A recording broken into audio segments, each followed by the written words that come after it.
રામોજી ગ્રુપના ચેરમેન રામોજી રાવનું નિધન। હૈદરાબાદની હોસ્પિટલમાં દાખલ હતા।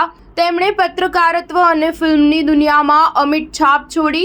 મોદી મીડિયા જગત અને રામોજી ગ્રુપના ચેરમેન રામોજી રાવનું શનિવારની સવારે 4:50 વાગે નિધન થયું હતું। તેમણે હૈદરાબાદની સ્ટાર હોસ્પિટલમાં 88 વર્ષની ઉંમરે અંતિમ શ્વાસ લીધા હતા। મળતી માહિતી મુજબ તેઓ 5 જૂનથી આઈસીયુમાં ભરતી હતા। હૃદય સંબંધિત બીમારીના કારણે તેમને શ્વાસ લેવામાં તકલીફ હતી। રામોજી રાવના પાર્થિવ શરીરને એમના નિવાસસ્થાન રામોજી ફિલ્મ સિટીમાં રાખવામાં આવ્યો છે।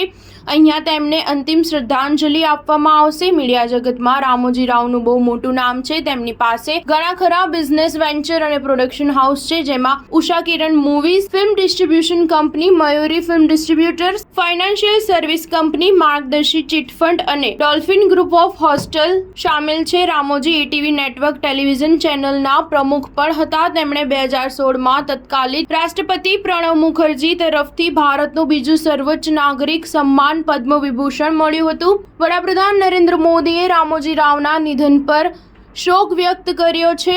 તેમણે એક્સ પર રામોજી સાથેની એક તસવીર પોસ્ટ કરીને લખ્યું છે કે રામોજી રાવનું નિધન ઘણું દુઃખદ છે। તેઓ એક સ્વપ્નદ્રષ્ટા વ્યક્તિ હતા, જેમણે મીડિયામાં ક્રાંતિ કરી। એમણે પત્રકારત્વ અને ફિલ્મની દુનિયામાં એક અમિટ છાપ છોડી છે। એમણે મીડિયા અને મનોરંજન જગતમાં નવીનતા અને શ્રેષ્ઠતા માટે ઘણા ધોરણો સ્થાપિત કર્યા।